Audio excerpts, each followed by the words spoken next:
Okay.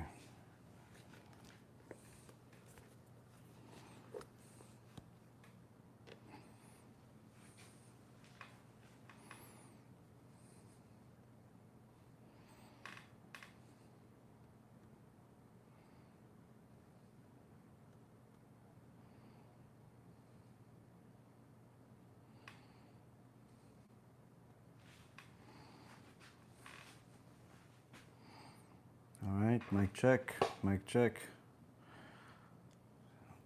We're live. Sounds good on Facebook and the app. Thank you very much, Ramesh. Zaku Baruch.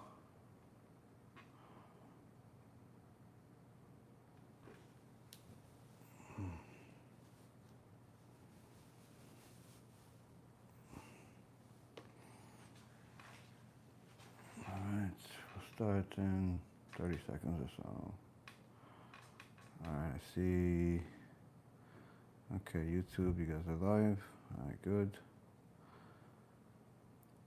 TikTok. Okay. My dear friend, it's not Shabbat, so you don't have to say Shabbat Shalom. Shabbat's on Saturday. But thank you very much. Sounds good. All right, very good. Baruch HaShem, I'm okay, Kohen Mirak. Hey, you're trying. That's why I say thank you. I appreciate that, Bacon Night. I appreciate that. I'm not mocking you. I'm just telling you I appreciate you. I'm just correcting you so you know. That's it. We're here to be educated. That's the point. Love from Hawaii. Appreciate that. Baruch HaShem. All right, let's get started. B'Shem Hashem na'aseh v'natzliach, Shiur Torah, Bruchim Habayim. We are back here on our Tuesday night War of Amalek series, which Baruch Hashem for getting back to it. As we see, the War of Amalek is getting more and more intense by the day of everything that's happening around the world, including Israel. Tonight's shiur is going to be for the Refuah Shlema for Avi Mori David ben Esriya, Imi Morati Doris bat Jora, Rav Ephraim ben Shulamit, Rabbanit Sarah bat Anat, Rabbanit Levana bat Sarah, Sarah bat Levana, and all of Am Yisrael and all the righteous Noahis that continue to support our organization and do amazing things with us, Baruch Hashem.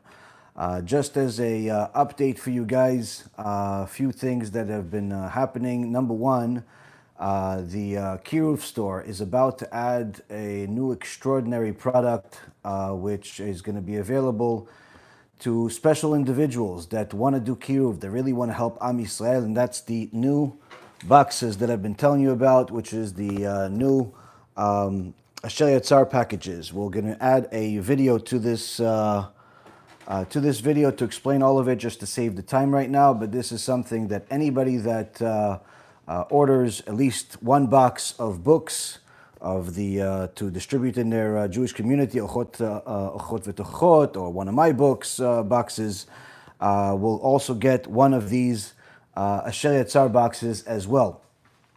This is something that's a major campaign. It's a major part of what we're going to be doing now to help Am Yisrael to have Refuah Shlema, Refuat Nefesh, Refuat Guf. It's a huge opportunity for anyone that has health issues to sponsor. But since setting up the site and everything else, to add everything on and pretty much tell you guys the entire message is going to take a little bit too much time. And I just want to get these things out there. We're already going to start distributing them, BeEzrat HaShem, this week. So anyone that has ordered a box of books should expect, meaning that still has outstanding orders, should expect one of these boxes to come as well as a gift.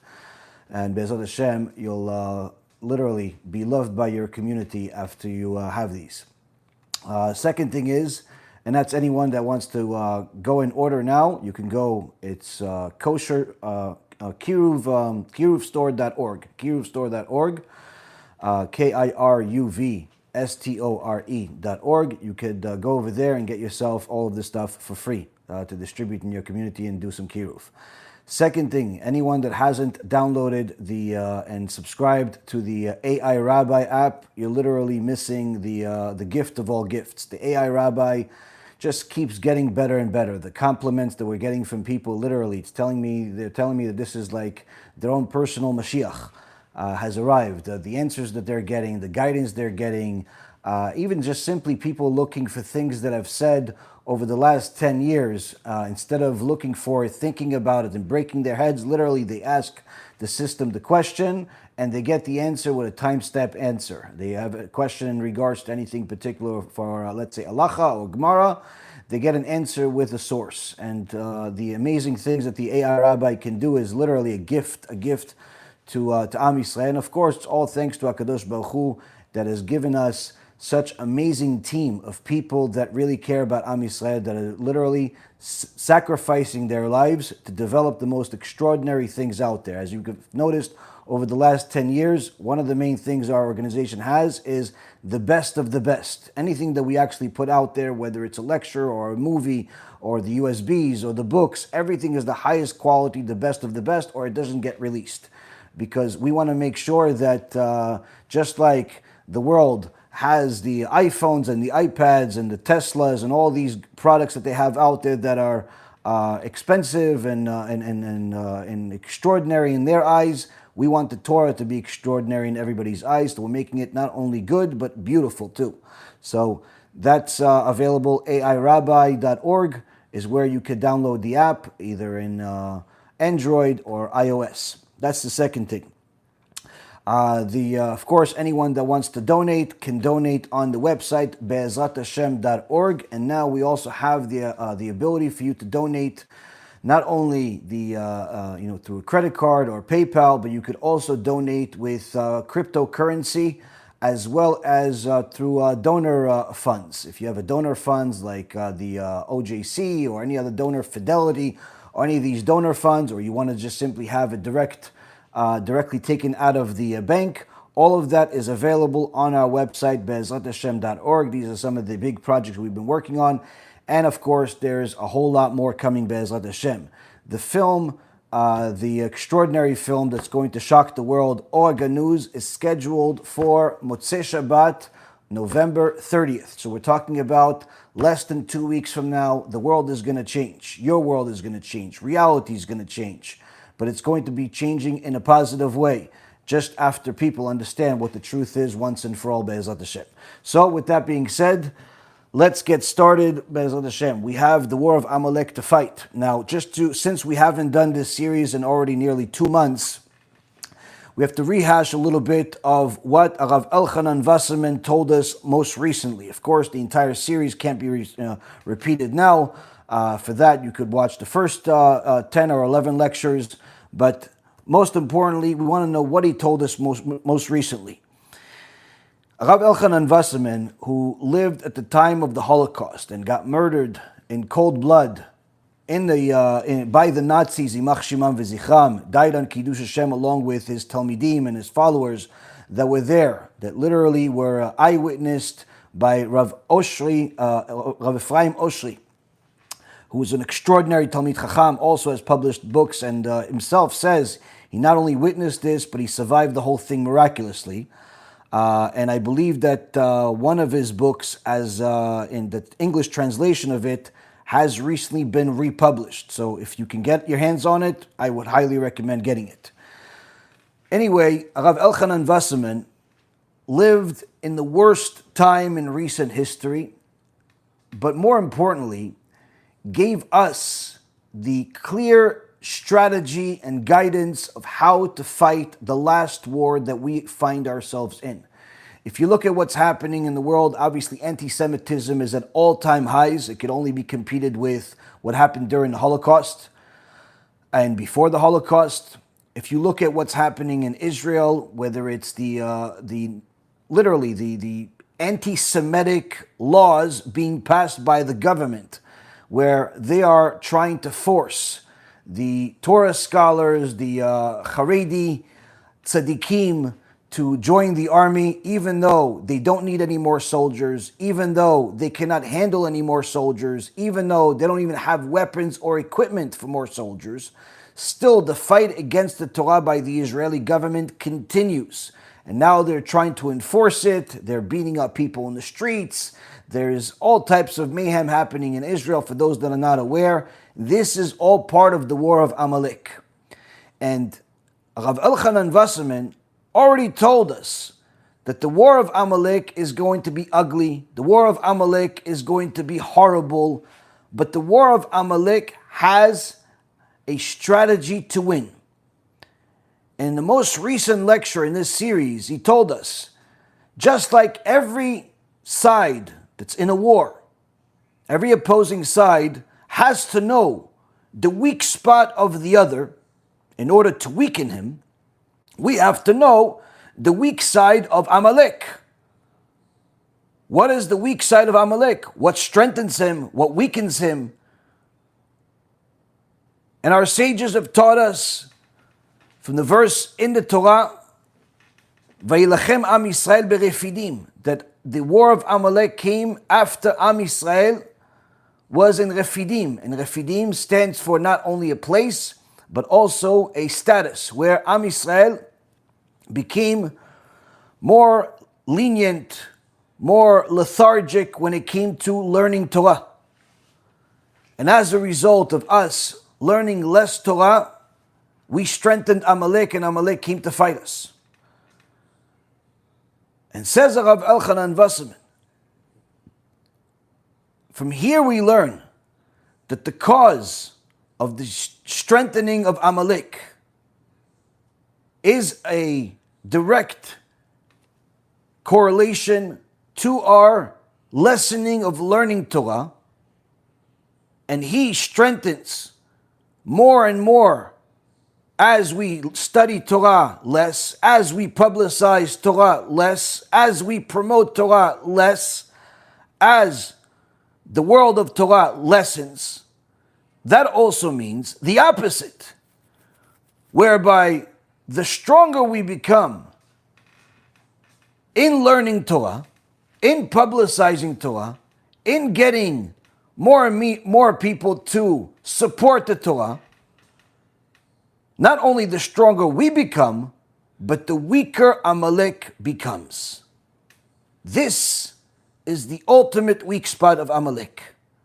And that's why the ultimate strategy is to do kiruv, lafitz limud Torah, to do kiruv, to publicize Torah, to help the kollel, to help avrechim, to glorify HaKadosh Baruch Hu's name by publicizing his name through the Torah. That's the ultimate strategy, says Rav Elchanan Wasserman.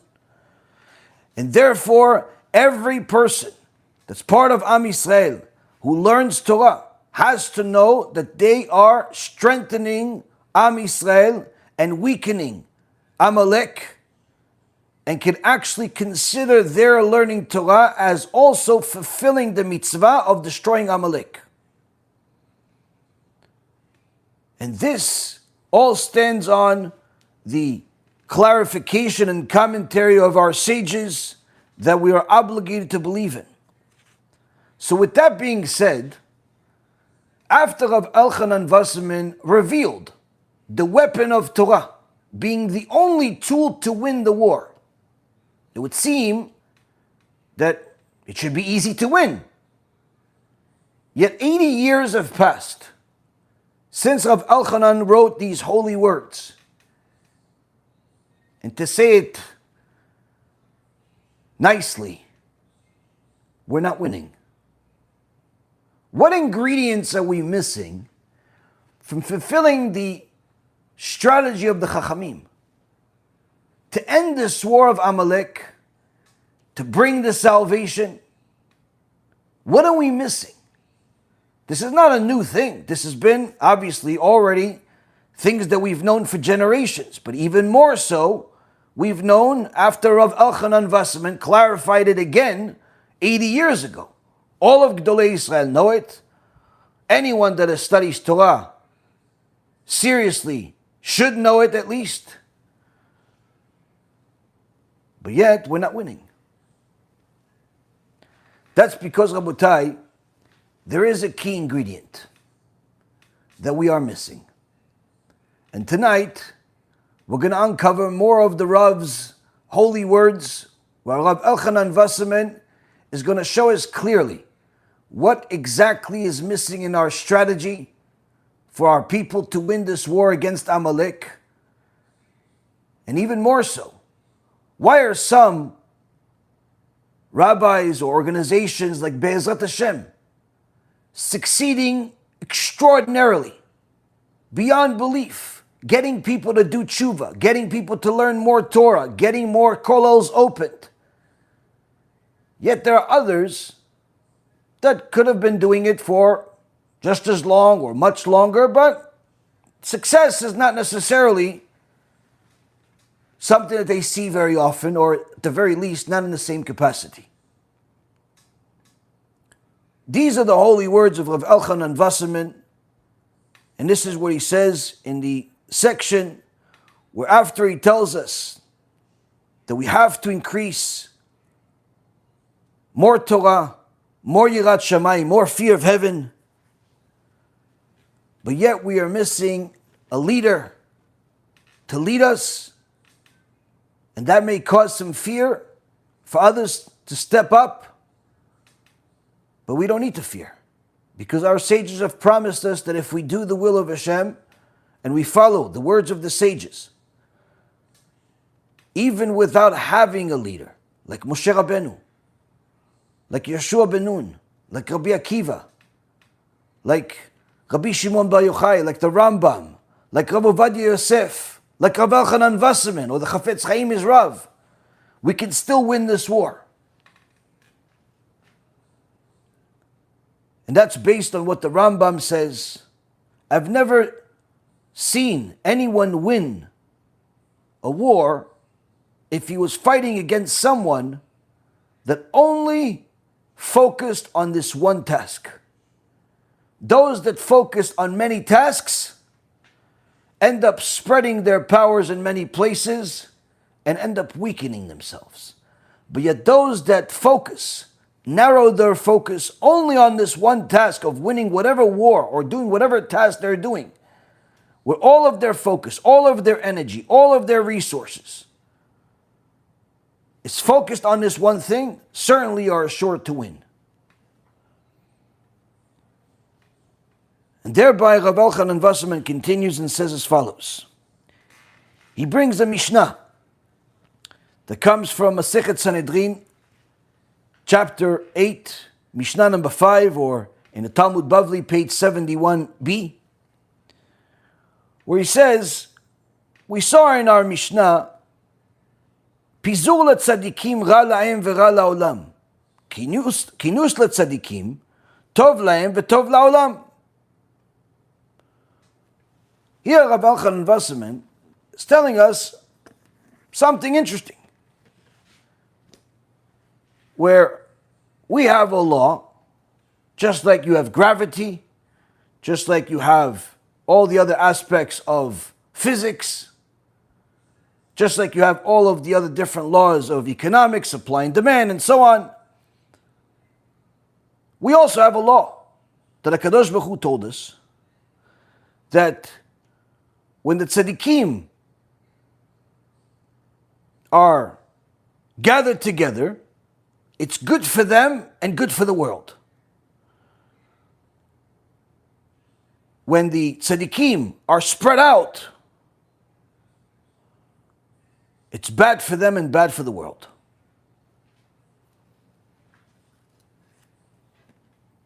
Ki kol yachid ve'yachid bipnei atzmo. Because each and every individual is relying on himself. Uma kocho. And what's this? What could he possibly do? V'dayo le'afkia et atzmo. Meaning that the power of the individual is limited in reality, because of his own limited powers, but also in his mind, his confidence. Now, this Gemara clarifies even more. In Masechet Sanhedrin, page 71b, first the Mishnah here tells us, when it comes to the Ben Sorer Umoreh, the reason why he's judged, even though he's not a fully grown adult, is because the Torah judges him based on his ultimate end, where it's better to let him die while he's innocent, meaning he's still below the bar mitzvah age, and not judge for everything wicked that he does completely, than to not let him die and let him continue in these awful ways and end up becoming guilty of capital crimes. For the death of the wicked is beneficial for them and beneficial to the world. Because the wicked, even though they may feel like they're benefiting from whatever crimes they're committing, in the end they're going to get punished for it. So for them to die is actually beneficial for them. There's less sins they're going to get punished for. And certainly, them dying benefits the world because then they won't be able to damage more people with their crimes. But the death of the righteous, says the Mishnah, is detrimental to them and detrimental to the world. It's detrimental to the tzaddik because he can't learn more Torah and do more mitzvot to increase his ultimate reward. And it's detrimental to the world because the world no longer has the ability to use that tzaddik as a source of protection due to his righteousness. And then the Mishnah continues and says, wine and sleep for the wicked is beneficial to them and beneficial to the world. But for the righteous, wine is detrimental to them and detrimental to the world. Reason for that is because if the wicked are drinking and then falling asleep, that means they're not going to make any more crimes. They're not going to do any more horrible things and end up not making as more sins. And it's also beneficial for the world because they're not making more sins. They're not damaging people. But if a righteous person, for example, like Noach, that got drunk in the parasha just a few weeks ago, that was detrimental to him and detrimental to the world. Detrimental to him because obviously we know what happened and how Canaan, or some say Ham, ended up doing what he did to him, and castrated him, and even worse. But also ended up being detrimental to the world because that meant that he couldn't bring any more righteous kids to the world. Same goes with any other righteous person that gets drunk. This is why you're not allowed to get drunk. Even a mitzvah, let's say, where people think that it's a mitzvah to get drunk on Purim, it's completely wrong. Anyone that actually learns the halacha from Gdolei Yisrael knows that there's no such thing, no getting drunk and falling over yourself or anything like that. Furthermore, says the Mishnah, it brings what Rabbi Elchanan Wasserman quoted, the dispersal for the wicked is beneficial to them and beneficial to the world. But for the righteous, it's detrimental to them and detrimental to the world. If the wicked are dispersed, then whatever damage they can do now is limited to the one individual, rather than them turning into an army of Nazis. So when they disperse, it's beneficial for them because they'll make less crimes and less sins they'll be punished for eventually. And it's certainly beneficial for the world because the world will suffer less from them as they are individuals, as we can see from all of these protests and all of these horrible things that are happening all over the world against the Torah, against the Jewish people. We see when the wicked people assemble, it's much more damaging. But for the righteous, it's detrimental to them to be dispersed and detrimental to the world. Because when the righteous are dispersed, their abilities are dispersed. They can't help each other. And the world doesn't benefit from them as much. Assembly for the wicked, says the Mishnah, is detrimental to them and detrimental to the world. But for the righteous, assembly is beneficial to them and beneficial to the world. So again, we see the opposite effect here. When the righteous are together, it's beneficial to them. They can learn from each other. They can learn with each other. They can help each other, give chizuk to each other, teach each other's talmidim different things, that one is better than the other, do kiruv together, build bigger yeshivot together, bigger Torah organizations together. This is the natural explanation. Tranquility for the wicked is detrimental to them and detrimental to the world. But for the righteous, tranquility is beneficial to them, beneficial to the world. That's because the wicked, when they have a time of tranquility, it allows them the peace of mind to think up of another horrible idea, more crimes, more horrible things to do. Just like when Haman, Imach Shimo v'zichro, had enough time to think up of a plan, eventually going to Achashverosh and try to kill all of the Jews. This was only after Haman got the upgrade, the promotion in his role, giving him more freedom, giving him more resources, and giving him the ability to think up of this horrible idea. For the righteous, on the other hand, tranquility is beneficial for them and beneficial to the world, because when Chachamim, when Tzaddikim have a peace of mind, they're able to learn more Torah. If they're able to learn more Torah, they're able to spread more Torah, teach more Torah, do more good. And the world benefits from them. So here we see some basic rules of the world we live in.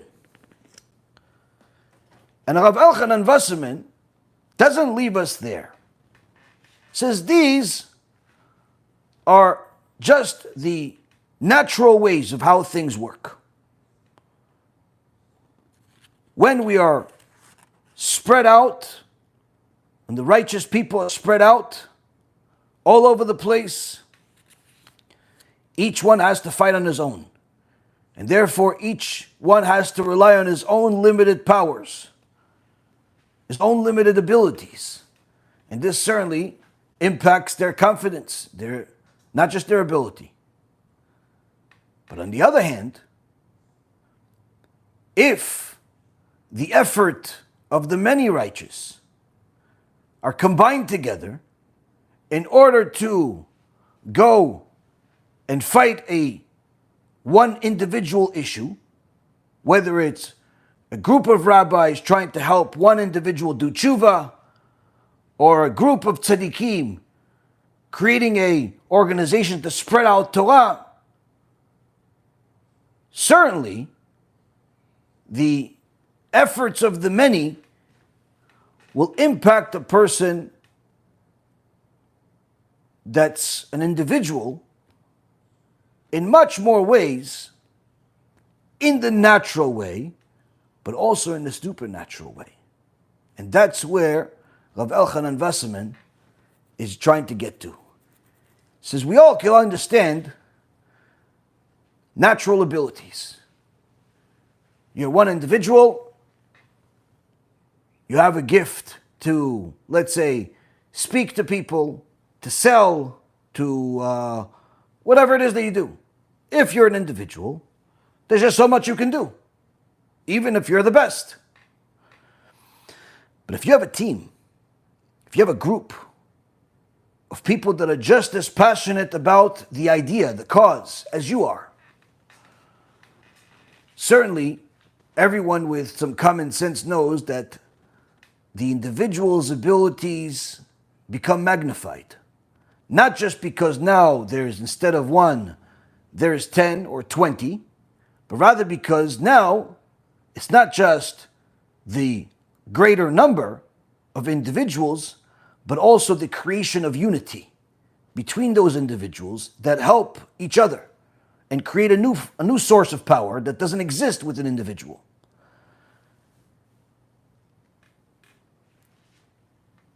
So Rav Elchanan Wasserman is telling us, in a natural way, we also learn from the Gemara. where in the Gemara, in Masechet Sotah, page 34a, we learn about how big the grapes and different fruits, the pomegranates and figs, that the spies at the time of Moshe Rabbeinu, Yeshua ben Nun, Kalev ben Yefuneh, the two righteous tzaddikim, and obviously the 10 other wicked spies that have no share of the world to come, says the Gemara in Masechet Sanhedrin Perek Chelek. They brought these fruits to Moshe Rabbeinu, to Am Yisrael. And we see that those fruits were enormous because many people had to carry them. 8 people had to carry the grapes. 8 people to carry grapes.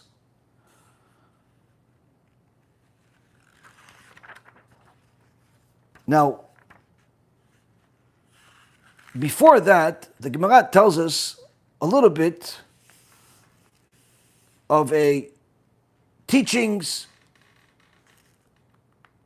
that's related to it. Of how did Am Yisrael cross the Jordan River after Moshe Rabbeinu left this world. Yeshua ben Nun took over as the leader of Am Yisrael and brought Am Yisrael across the Jordan River, where HaShem split the river, but not in the same fashion as he split the Sea of Reeds. So says the Gemara, how did Am Yisrael cross the river? Where each day the Ark, the Aron HaKodesh, the Ark of the Covenant, was carried by the Leviim, but on that particular day, since they knew that they were crossing the river to go into Eretz Yisrael, the job was given to the Kohanim. And in 3 places, says the Gemara, we find that the Kohanim carried the Holy Ark. When Am Yisrael crossed the Jordan, when they encircled Jericho, which led to the destruction of the enemy, where the wall collapsed into the ground after they encircled it 7 times. And a 3rd time, when Am Yisrael returned the ark to its place in the Bet HaMikdash that was built by Shlomo HaMelech. Now, when the feet of the Kohanim, who were carrying the ark, says the Gemara, got into the water of the Jordan, immediately the water reversed course. Meaning that, unlike the ocean, where you have tides coming from different places, and water streaming from different places, the river streams one location. So what did it do? As soon as the Kohanim came into the river stopped in its place and the water started shooting upwards. And there's a debate among the Chachamim, how high did the water go up to by the time Am Yisrael crossed the river? Some say it created a pillar of water 12 miles into the sky. Some say 300. Either way, something that was beyond extraordinary, in order to make sure that all of the nations see this. As Rabbi Elazar ben Rabbi Shimon Bar Yochai says to Rabbi Yehuda, the verse is actually teaching us that the waters heaped up 300 mil. 300 mil is 300 miles. Until all of the kings of the east and west saw them. As it says in a Tanakh, that it happened that when all the Amorite kings who were on the western side of the Jordan, and all of the Canaanite kings who were by the sea, heard that HaShem had dried up the Jordan waters for the sake of the children of Israel until they crossed. Their hearts melted, and there was no longer any spirit within them because of the children of Israel. This is in the book of Joshua, chapter 5, verse number 1.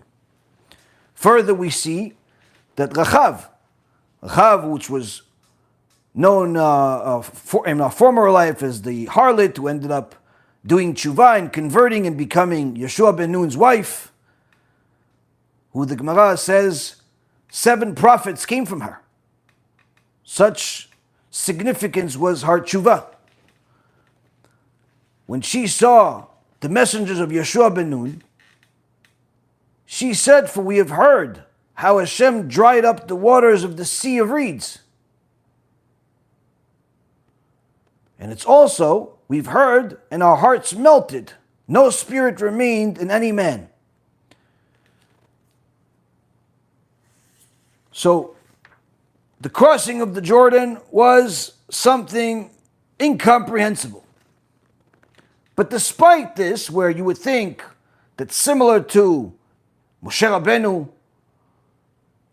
who sang with Am Yisrael, Miriam, who sang with Am Yisrael, Yeshua ben Nun was a little bit different. Yeshua ben Nun, the Gemara says, what did he say to them as they were crossing the Jordan? Says the Gemara, Yeshua ben Nun said, "Know with what understanding that you're crossing the Jordan," meaning know the condition that God is miraculously parting the waters to allow you to cross. It is on the condition that you will drive out all of the inhabitants of the land from before you. As it says in the book of Numbers, chapter 33, verse 52, "You shall drive out all the inhabitants of the land before you. If you do this, good. But if not, then the waters will come and wash us away." Yeshua ben Nun, through this extraordinary event, is using the opportunity to remind Am Yisrael why we exist, why Hashem is making these miracles for us, why He gave us the land. Had we listened completely to the words of the Torah, there would not be a single Palestinian, single idol worshiper, single non-Jew in Eretz Yisrael. But he tells them, he uses this opportunity to remind them that death is at your door if you don't follow the Torah. But in order to get to our point, the Gemara says, okay, so they're crossing, they agree, they plan to do everything that Hashem says. What else happened when they crossed the Jordan? While they were crossing, says the Gemara, and inside the Jordan, Yeshua ben Nun says to them, he had a group of leaders from each tribe arranged, and says to them, "Raise every man 1 stone upon his shoulder," corresponding to the number of tribes in Israel. And it is written immediately afterwards, "So that this will be a sign in your midst, when your children ask tomorrow, saying, 'What is the meaning of these stones to you?' And you will answer to them, 'They are a sign for the children that their fathers had crossed the Jordan in a miraculous fashion.'" What are these stones? These were the second set of stones that HaKadosh Baruch Hu told Am Yisrael to use as a memorial. The first set was ones that he told Moshe Rabbeinu, take huge stones that were several tons each, and inscribe the entire Torah and all the languages on it. Here Yeshua ben Nun says, take 12 stones, and each one of you carry them, meaning that the power, the physical strength of the leaders of Am Yisrael was supernatural according to our understanding, if we compare it to anything today. Because each one had to lift one of these. and use it as a memorial that they were one of the people and that Am Yisrael crossed the Jordan River in a miraculous way. And from this, the Gemara says, my father, Rav Chalafta, Rabbi Eliezer ben Matya, and Hanania ben Chachinai examined these stones and estimated that each one measured about 40 se'ah. 40 se'ah. Each se'ah, I estimated some time ago, is about 30 pounds. Let's talk about huge stones.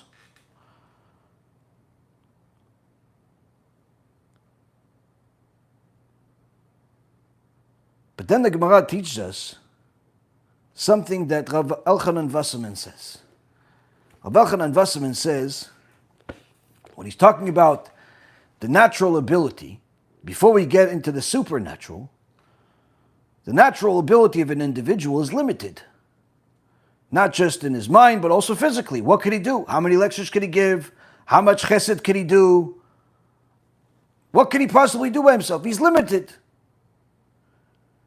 And in fact, we have a tradition, says Rav Elchanan Wasserman, that we learned from the Gemara in Masechet Sotah, page 34a.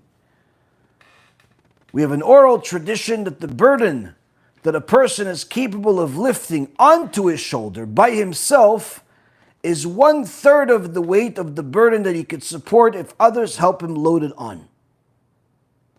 And from here we can calculate the size of the cluster of grapes which were carried by the spies and returned to Eretz Yisrael, where in the wilderness, where 8 of them had to carry this.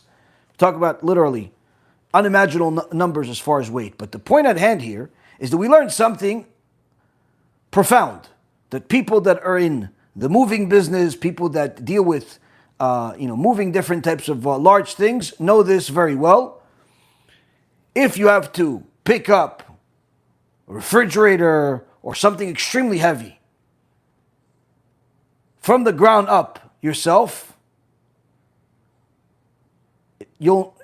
it's nowhere near the amount that you can do if somebody actually puts it on your shoulder. And that's why experts, when they have to pick up something heavy, what do? There's one guy standing, and then there's somebody else, or even a few people, that put it on his shoulders. Because as a result of them putting it on his shoulders, he'll be able to lift 3 times as much. 3 times as much. This is as a side note. The reason why, for example, when they have these sport competitions where they lift weights and they lift things, the amount of weight that the person can lift is always greater when someone is spotting him and is giving him the weight over versus what he can lift from the ground on his own. This is again another rule. But to address our matter at hand, Rav Elchanan Wasserman says, if you just look at the natural ability of each person, you will see that even the help of somebody else, another person, another 2 people, another 3 people, even if it's not a large group, just anybody help, you'll see that their ability increases 3-fold just by having some help. And obviously, the greater the help, the more the magnification. But in the war of Torah, there's another factor, a supernatural factor. And thereby, Rav Elchanan goes into this. And he says as follows, B'derech zgula,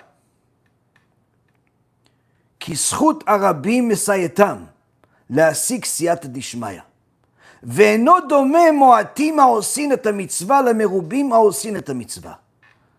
He says, when it comes to the supernatural, to the sgula, one must know that the merit of the public will help them get the divine providence, the divine assistance, the siyata dishmaya that everyone is looking for. To such an extent that it doesn't even look anything like each other when you see the acts of a small group versus a large group when they're doing a mitzvah. This, Rabotai, answers one of our questions. When it comes to people that are doing kiruv, are giving lectures, have a shul, are trying to help, you'll see that there are different levels of success. And I'm not talking about the fakers, liars, heretics, and so on. Forget about that.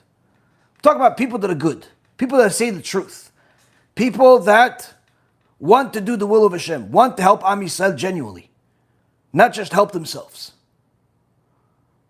When they're doing it as individuals, there's just so much they can do.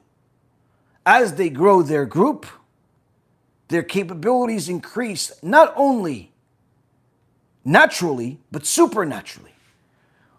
Where a person that goes out there to do zikuy rabim, to benefit the public, is now gifted with knowledge and abilities that he wasn't even entitled to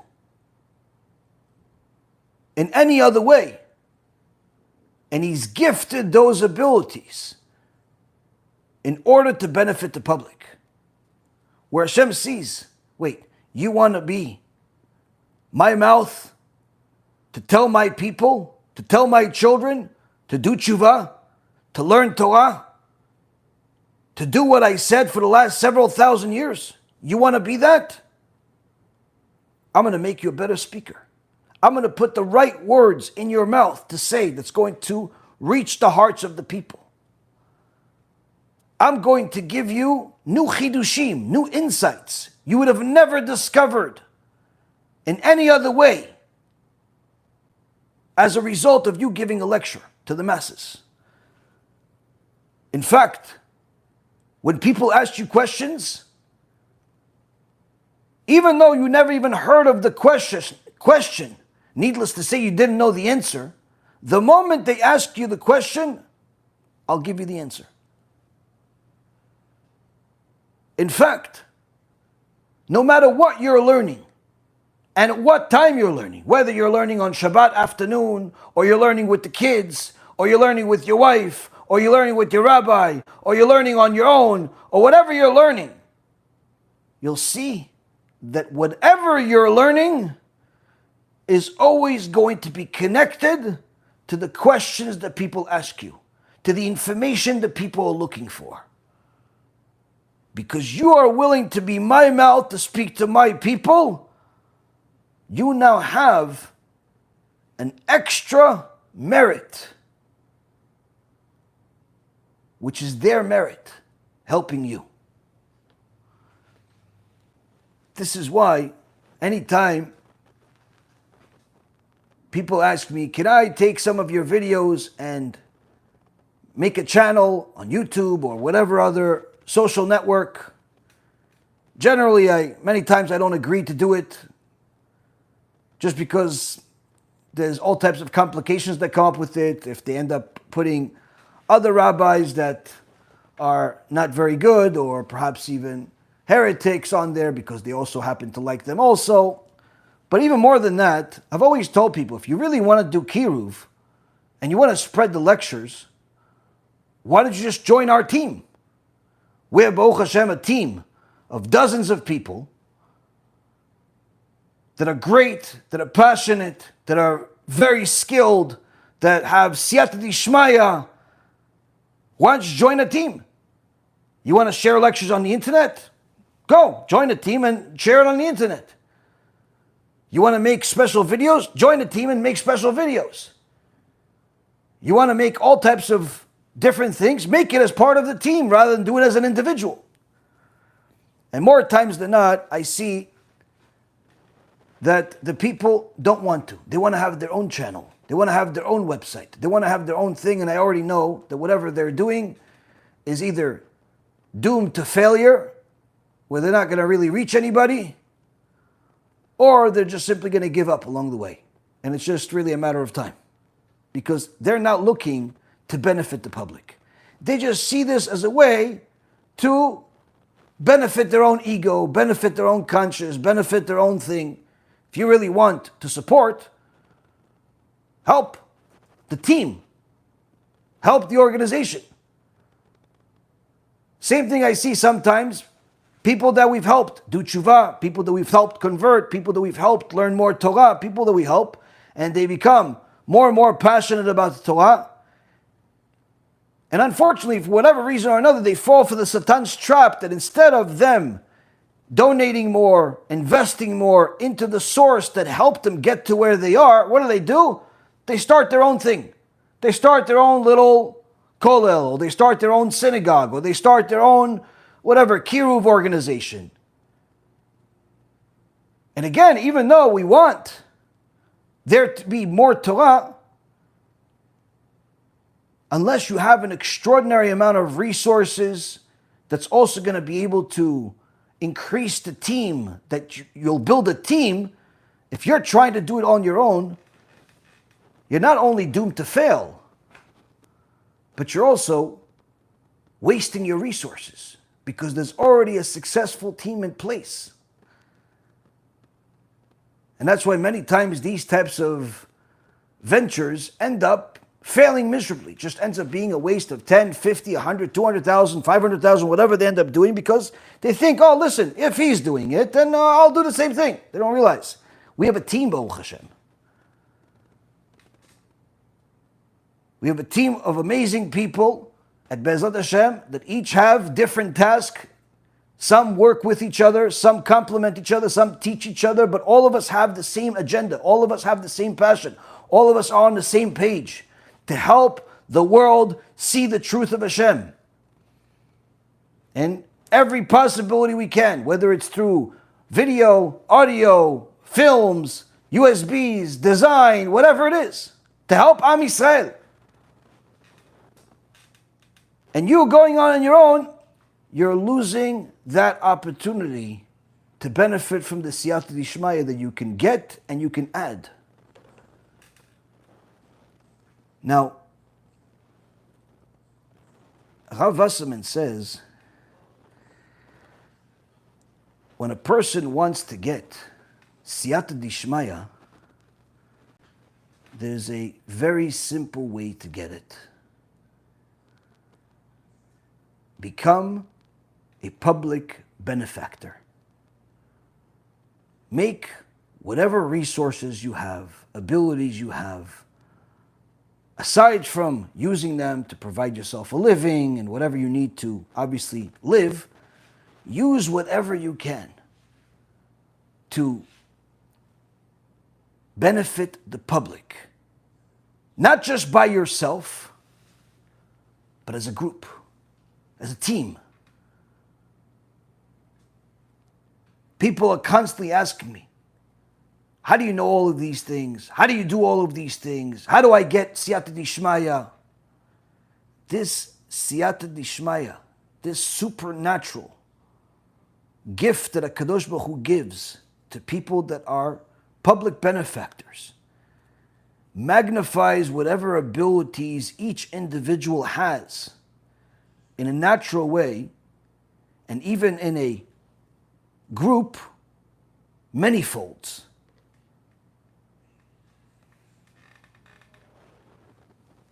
It's magnified more and more as the group itself grows. Why is this the case? Says Shlomo HaMelech in the book of Proverbs, chapter 14, verse number 28.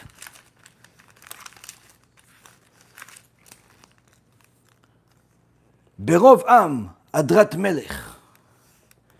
A multitude of people is the king's glory. Meaning, the more people are involved in publicizing the king's glory, the more people are involved in publicizing the king's power, the more people are involved in publicizing the king's mercy, kindness, and everything that's good about him. Which in our case, in the King of Kings, it's everything that he does. The more people that are publicizing it, the more glory we're giving HaShem. And that's why Rav Elchanan says, the doings of the individual, or even a small group, is nothing like the mitzvah that is made by the masses. Because through this, al yedei zeh, Shem Shamayim yitkadesh, through this, the glory of Hashem gets to more people, and therefore there's a bigger Kiddush Hashem. As we see in the book of Deuteronomy, Sefer Dvarim, chapter 33, verse 5. In Parashat Vezot HaBracha, it says, he became king over Yeshurun when the number of the nations gathered. Meaning, why was this kinghood specified in the Torah? Because it wasn't just a king with a small group of people. This was a special king where the nations gathered to see this. The more people gather to celebrate a mitzvah, the more glory there is to Hashem. And that's why Rav Ephraim, Shichyeh Ron Rav, in his responsa, Ach Tov LiYisrael, when one Avrech asks him a question of whether he's allowed to do a siyum with just a small group of 10 people, rather than have a big party like Rabbi Ephraim does and other Chachamim do. Can he just do it? Listen, there's some people that are loners. Some people say, listen, I don't really want anybody there. I don't know, people with ayin hara, or people with this, or it's headaches, or it's expensive, or it's this. Can I just do it in a small group? Rabbi Ephraim explains, no. Why? When you're doing a mitzvah, such as a siyum masechet, or siyum shas, even more so, the greater the number of people involved in that celebration, the greater the honor to HaKadosh Baruch Hu. So if you did what you did just for yourself, just for people to think that you're smart, or just to know more than other people, then you don't care about the Melech, you don't care about Hashem. But if you're doing it as part of your servitude of Hashem, as part of your honoring Hashem and glorifying His name, then certainly increase. This is the answer for those people that wonder, why do we do these big events? Where a year ago we had this extraordinary event in Eretz Yisrael, 3,000 siyumim in a single night. 3,000 siyumim in a single night, with singing and dancing and glorifying HaKadosh Baruch Hu's name, completing an enormous amount of Torah, complete the Zohar, complete the Shulchan Aruch, complete the Gemara, the Talmud Bavli, the Talmud Yerushalmi, the Shulchan Aruch, Tana Devei Eliyahu, and multiple other Sfarim by different Chachamim. 3,000 siyumim in a single night, something the world has never seen before. Or the extraordinary events we have, the siyum shas in a single day with 500 or 1,000 avrechim.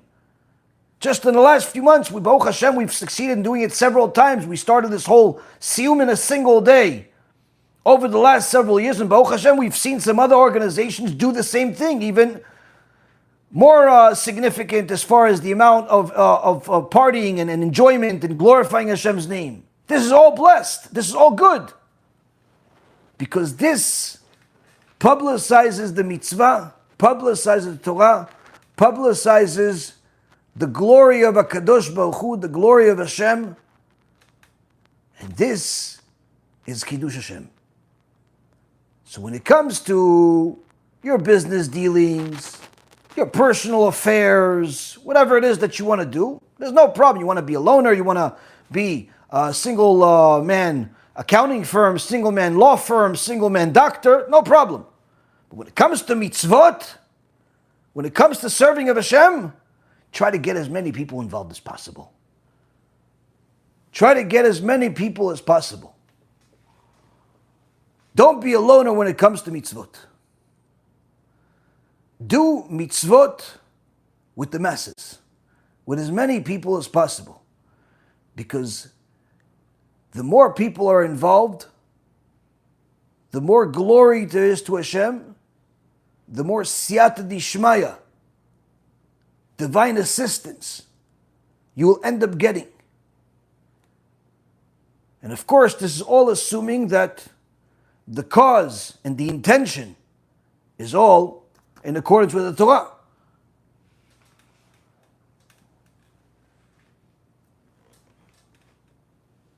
The Arizal said to his Talmidim, rather than us being part of the place that we're in where there's all types of debates and machlokets, let's gather together, get our own place, and we can bring the Mashiach. Because the sages teach us, if we have a minyan, 10 people, that all are on the same page, there's no fighting, there's no machloket, all are there to sanctify Kadosh Baruch Hu's name, we can bring the Mashiach. They got a place, he got his Talmidim, I believe there was 10 of them in total, and they started learning from the Arizal, elevating day by day, minute by minute, getting closer and closer to bringing the salvation. And he said to them, there's one condition. Do not fight under any condition. And of course, when the Satan saw this, that he can't get in the way of these tzaddikim, they're learning Torah all day, they're dedicating their life to HaKadosh Baruch Hu all day, they have a narrowed focus to bring the Mashiach, a narrowed focus to bring the salvation, a narrowed focus to glorify Kadosh Baruch Hu's name, and he can't touch them. He had to break it. What did he do? He went to their wives. The wives that were not learning Torah, of course, like the husbands, that were in the family with the kids and everything else, weren't prepared for what the Satan did. So before you know it, one said one thing about the other, another one said something else about the other. They started arguing and fighting among each other. And before you know it, they got the husbands involved. And in one of the moments where the Arizal stepped out of the Bet Midrash, two of the Avachim mentioned, you know, your wife should really apologize to mine. And the other one started arguing with him. The Arizal walked in and he realized the Shekhinah is no longer there. And he says to them, you fought. No, Rabbi. No, don't tell me no. I know the Shekhinah is not here anymore. It left. We were almost there. We almost brought the Mashiach. But because you fought among yourself, we lost the opportunity to bring the Mashiach now. And the Arizal died not too much after that.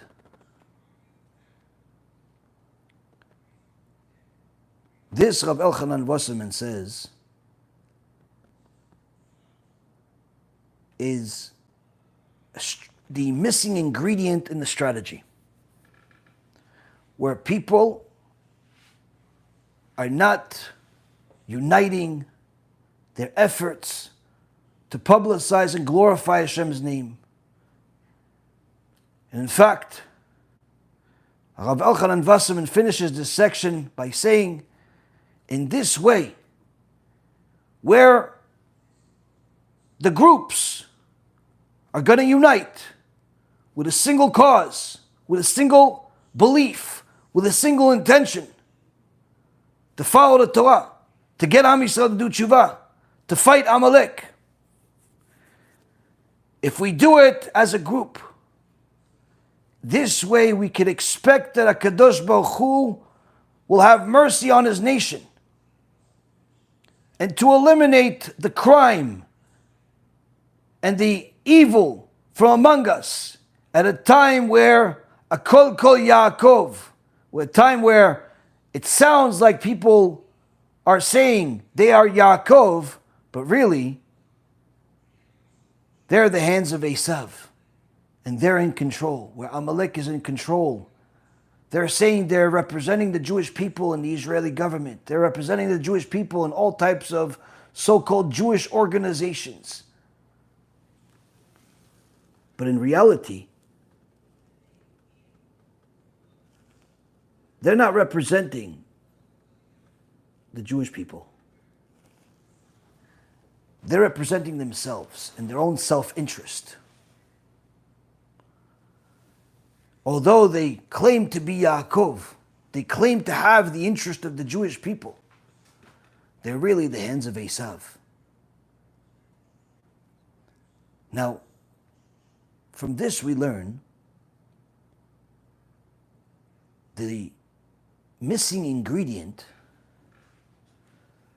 from the magnifying our efforts to publicize Hashem's name, to bring the salvation, to help our people. The missing ingredient is unity.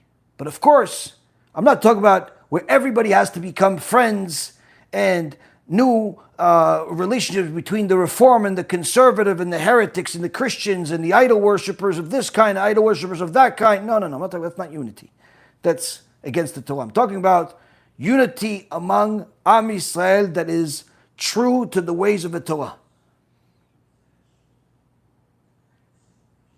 Unity regardless of what kippah everyone wears, whether they have peyot or they don't have peyot, whether they're Sephardi or Ashkenazi. The unified effort is the missing ingredient. So now that we know that the unified effort is the missing ingredient, we also know that is the number one tool that the Satan uses to keep us away from bringing the Mashiach, to keep us away from winning this war against Amalek, even though we have clear instructions of how to do it. We know it's Torah, we know it's publicizing Torah, we know it's doing tshuva, we know it's doing it in a massive way, but we're not succeeding. Why? Because now that just like in the story of the Arizal, where the Satan knew he couldn't handle the tzaddikim, what did he do? He created some animosity elsewhere. So what does he do? He creates disunity, where you'll have a keilah, a community, where otherwise they're good. They're nice, they're righteous, they're observing Torah, they keep Shabbat, they do chesed, but they don't want to accept Sephardi people, or they don't want to accept Ashkenazi people, or they don't want to accept converts, or they don't want to accept Ethiopians, or they don't want to accept anyone that's a Hasid or not a Hasid, or they don't want to accept the Baal Tshuva, or they don't want to accept the frum from birth. Meaning, they don't want to accept anyone that's not like them. There's an amazing story that I heard from Rabbi Ephraim today, twice. One in his shul, and one when we learned together. About Rav Steinemann, an Ish Kodesh, an Ish Emet that he was. We've, Baruch Hashem, learned many of his stories and have told you many of his stories over the years, and each one of them is more profound than the next. Well, there was one time, some father came with his son to get some guidance from Rav Steinemann, the Gdol Hador. And anyone that saw the house of Rav Steinemann knew that he cared less for this material world. All he cared about is Torah. And of course, this religious Jew came to the Rav to ask him for some guidance about the shidduch for his son. And he says, Kvod Rav, we have a complication in the shidduch, and I'm not sure what to do here. What's the problem, says Rav Steinemann? He says, well, you see, my son grew up religious, went to the yeshiva, went and learned always, Baruch HaShem, in the way of HaShem. But we just found out that the Kala, she wasn't always on the right way. In fact, we found out that she's a Baal Tshuva. And I'm not sure if this is really the right match for my son. So Rav Steinemann says to him, well, who is asking the question? You or the Kala? So the father is surprised. He goes, no, for the Rav, I'm asking the question for my son. So Rav Steinemann says, oh, I'm surprised. Because if the girl would have asked me whether she should marry into your family or not, I certainly would tell her that she should not. When the guy heard this, the Gedol Hador telling him this, if he could have had the ground swallow him, he would have preferred that. He says, why does the Rav say that? He says, well, you see, you're saying that she did tshuva and therefore you don't think she's the right match. So that means that you don't believe in the verses in the Torah. You don't believe in the teachings of the sages in the oral Torah that tell us that someone that has done tshuva is a different person than what he was before he did tshuva, than what she was before she did tshuva. In fact, a Baal tshuva is higher than someone that hasn't sinned. So if you don't believe in the words of the Torah and the sages, then you are a kofar, you're a family of heretics. So if the girl would have asked me whether she should marry into your family, I would say, of course she should not marry into such a family of heretics. She has to find religious people that believe in the Torah. Certainly this man and his son did not expect such fiery truth from the Gaon Hador, Rav Steinemann. But that is the truth, and no one can change it. You see, Rabotai Karim, when the Satan sees that there are some good rabbis, some good people, some good kedusha out there, and he cannot defeat that tzaddik on that day, or that week, or that year, and he can't defeat the other one, or the other one, or the other one, or the other one, and he can't defeat this community, or that community, or that community, what does he do? He creates disunity. He creates what's called anash. What's anash? Anshe shlomenu. He creates communities that only want to help themselves. Only want to help people that are just like them. If we are Sephardim, we're only going to help Sephardim. Why are you going to go give to the Ashkenazim? They already have enough. You know how many times I've heard this ugly sentence? They already have enough. We're Ashkenazim, listen, we help ourselves. The Sephardim will manage. We're Hasidim, we'll help the Hasidim. We have to help ourselves. And unfortunately, Rabotai Karim, this disunity, where there's a rejection of each other, rejection of the convert, rejection of a Sephardi, or Ashkenazi, or the Hasid, or the Ethiopian, or the people with peot, without peot, with a beard, without a beard. This disunity is how the Yetzer Hara, the Satan, the Malach HaMavet, keeps the powers of the righteous contained. They each have significant abilities. They're each doing significant things. But they're not getting to the fullest potential possible because of the disunity. The Gemara in Masechet Chulin, page 63a, talks about the different animals in the Torah. And there's a animal named Chasidah. Chasid, everyone knows Chasid.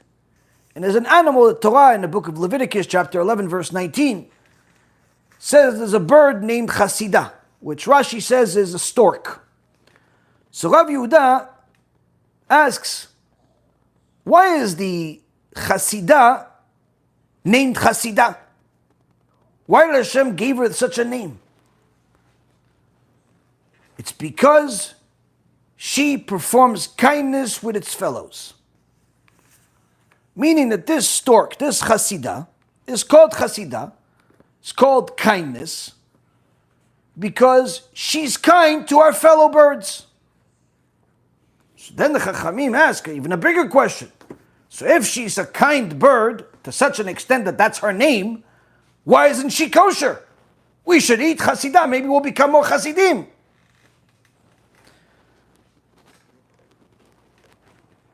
The Chidushei Arim, the Admor of Gur, says, no, you're not understanding. Chazal is not giving her a compliment here by saying that she's called a Chasidah because she helps her fellows. Chasidah is actually rebuking this animal. In fact, saying, this is the reason why it's called Chasidah, but this is the reason why it's not kosher. Because it helps only its fellows. It helps birds that are just like it, and not other birds.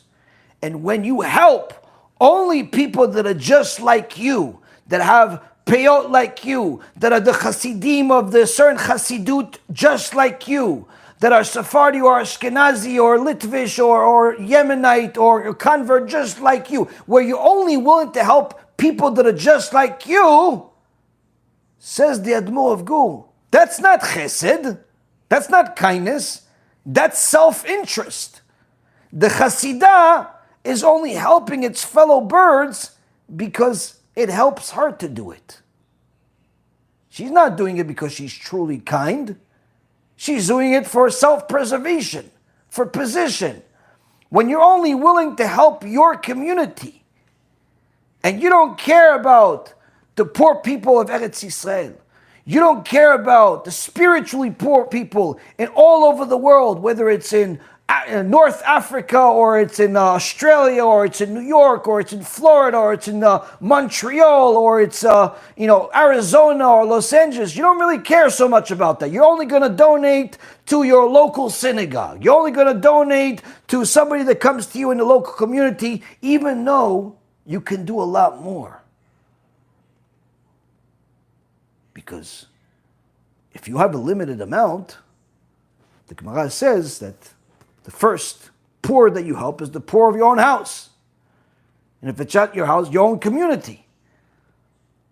But the reality is, in the extraordinarily times that we live in, Hashem also gave countless people extraordinary blessings. But unfortunately, many people are fake kind. They're only going to do a kindness if they get a tax incentive. They're only going to do a kindness if they get the honor of the community and everyone knows they did something. They're only going to do a kindness if they get the recognition. They're only going to do a kindness if people kiss up to them nonstop. They're only going to do a kindness if they can get something for it. That's not kindness. The Chachamim say, in fact, such kindness, the kindness of Anash, is a wicked character trait. It's not righteousness. In fact, it means that you have fallen for the trap of the Satan to make you think that you're doing kindness by donating to the place that's less effective but more tax incentive. Less effective and perhaps ineffective, but more recognition in the community. More people telling you, good job, wow, I hear you're succeeding. If you're donating in that way, that's not kindness. That's self-interest. That's selfish. That's why the Hasidah is not a kosher bird. Its kindness is fake. And the reality is, Rabotai Karim, many have said that if Yitzchak Avinu would have come to this generation, they wouldn't have accepted him in any yeshiva. Because there's such fake righteousness in many places, not all, but many places, where they say, no, we are very selective. Wait, you're selective in what way? What, as far as they have to have a certain amount of knowledge of the Gemara? I can understand that. Because you don't want to have someone that knows, let's say, 200, 300, 400 dapim of Gemara by heart, studying next to a guy that doesn't even know how to spell Gemara. I can understand that. No, it's not about that. Okay, so maybe it's because you only want people that live in the community. You don't want someone that's coming from a different city that could certainly benefit from the city that he lives in, coming into yours because there's not enough room for everybody that's in your own city. So that's why you're selective. No, that's not it. Okay. So you're selective because you only want people that are Orthodox Jewish, because you don't want people that are heretics or reform coming to your yeshiva. So I can understand that. No, it's not that. Wait, so you're telling me that you reject Orthodox Jews that live in your community, that have more or less the same knowledge that is required for the school, for a different reason? What is that reason? Well, Rabotai, they may not tell you plainly, but those parents that have cried to me and countless other rabbis seeking help to get accepted in different yeshivot that are full of fake righteousness, or getting accepted to certain communities, synagogues, or whatever it is, with fake righteousness, they'll tell you the story. And I'm sure many of you that are watching know the story, where people will not accept it, not because of lack of knowledge, or not living there, not even lack of money sometimes, but rather because Anash didn't fit the perfect recipe for that place. They weren't Ashkenazi. They weren't Litvish. They weren't Hasidish. They were a convert. They were a Baal Tshuva. They were black. They were a different shade of something else. Or perhaps some other distorted excuse that simply made that person not like them. Rabotai Karim, this disunity is not only hurting the individuals that are trying to get higher and higher in their servitude of HaShem, where they're no longer able to get to the highest level because of the Satan getting in the way, but this is also hurting the masses. Because the masses, our people, need much more strength in order to win the war against Amalek. The strength of an individual is great, but nothing in comparison to the strength of a group. And the strength of a group is great, but it's nothing in comparison to the strength of a larger group. And in fact, if everyone gets on the right page of following the Shulchan Aruch and understanding that Kol Israel Arevim Zeh Lazeh, all of Am Yisrael are responsible for each other. Stop categorizing each other. He's from birth, he's Baal Tshuva, he's a convert, he's a this, he's Sephardi, he's Ashkenazi. All of these categorizations means that you see color, you see difference, you see sects, you see disunity. You're in the trap of the Satan. If you want to glorify Hashem's name, if you want to serve HaKadosh Baruch Hu, if you want to follow the Torah and not your own ego and opinion, then follow the Torah and not your ego and opinion. Remove this disunity and this garbage. If someone's following the Torah, if they're a Jew, they're following what they're supposed to follow, they're doing what they're supposed to be doing, that's more than enough. Someone that's not following the Torah, help him. Help him follow the Torah. Do some kiruv. Someone is doing better than you in getting people to do tshuva. Instead of saying bad things about them out of jealousy, support them. Help them. Raise money for them. Get people to watch their lectures. Get people to attend their lectures. Enough of this ego and chasing, building yourself a big name like the Tower of Babel.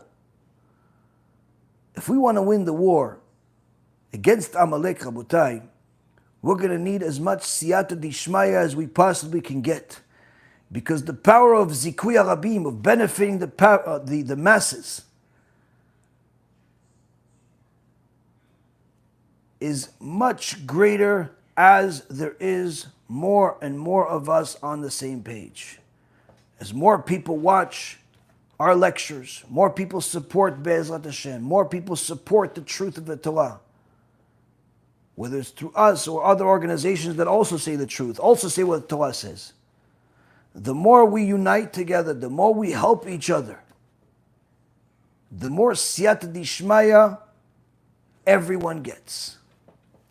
And the more we weaken the Satan and his number one employee, Amalek. These are the words of Rav Elchanan Wasserman, alav shalom. These are clear instructions of not only the tool to win the war of Amalek, but also the missing ingredient. Something that each person could do something about.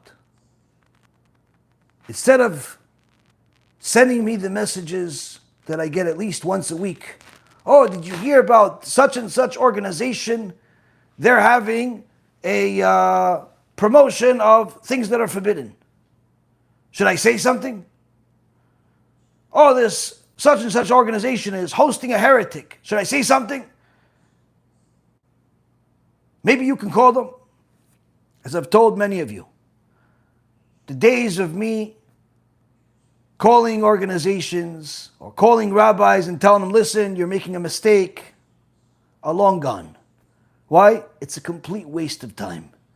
Organizations that promote and rabbis that promote heresy and things that are against the Torah, you cannot help them. You cannot fix them. They're already on the side of the Erev Rav, regardless of how big or small they are.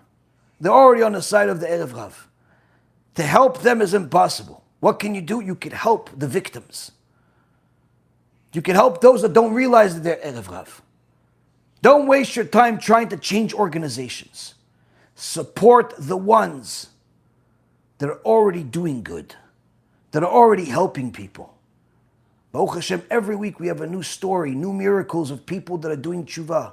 Whether it's in New York, or it's in Los Angeles, or it's in Australia, or it's in North Africa, South Africa, or it's in Mexico, or it's in Guatemala, or it's literally all over the world. 6 continents. The only reason we didn't get to the 7 is because I don't believe there's any people there. 6 continents have people that are watching the shiurim and are literally sending us messages every single day, thanking us for changing their lives. Instead of looking at what everybody else is doing wrong and asking us to change it, why don't you just support us and allow us to get bigger and stronger so we can help change more people? help more people, regardless of whatever their background is and how they look. If they want to follow the Torah, the stronger we are, the more we can help each and every single one of them. This is the ultimate weapon against the Amalek, with the missing ingredient no longer missing. What you do about it is up to you. You continue pretending like you're doing chesed in your mind, only helping those that are just like you, in your back door, in your backyard. Or you could start helping Am Yisrael, and thereby helping yourself. Anyone that wants to support can donate at our website, bhtorah.org or BeEzrat.org. You could also become a paid member of the YouTube channel, and if you do, send us an email of your paid membership and we'll send you one of these cool cups for free. We've sent them all over the place. We've sent them to Africa, we've sent them to South America, we've sent them to Europe, we've sent them all over the place. People like them, and Baruch Hashem, it helps them remember Hashem even when they're drinking coffee or tea that stays hot for a few hours. If you could donate more, of course, donate more. If you have significant amount of gains in your stock or cryptocurrency portfolio, you could also benefit by donating that. The point is, Rabotai, is there's a lot that we can do. The organization, Rabbi Ephraim and I, the rest of the team, we're doing it. People ask me all the time, listen, do you have any particular things that we could donate for? Donate whatever you want, and we're going to continue to do what we're doing. Why? Because to explain to everybody what we're doing, how much this costs, how much this, how much that, every time that I spend time doing that, it ends up being a waste of time.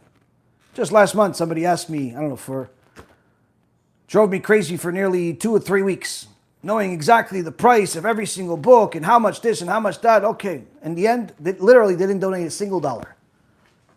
Complete waste of time. You want to donate, you have 10,000, 50,000, 100,000, a million, or even $10, whatever you have. That's the most you have, that's the most you want to support. By all means, support. The key is to strengthen the ones that are doing the will of Hashem and running away from falsehood. And strengthening those that are doing the will of Hashem will certainly require a certain amount of merit, a certain amount of sacrifice. But in the end, you'll see the miracles. Thank you very much for learning with me. May Hashem bless each and every single one of you to make the right decisions with your time, with your minds, with your resources, and all the gifts that HaKadosh Baruch Hu gave you, so you're able to serve HaKadosh Baruch Hu, spread His name, glorify His name, and be part of the winning team. Thank you very much for learning with me, and Be'ezrat Hashem will learn again tomorrow. Kol tu b'chava tzlacha.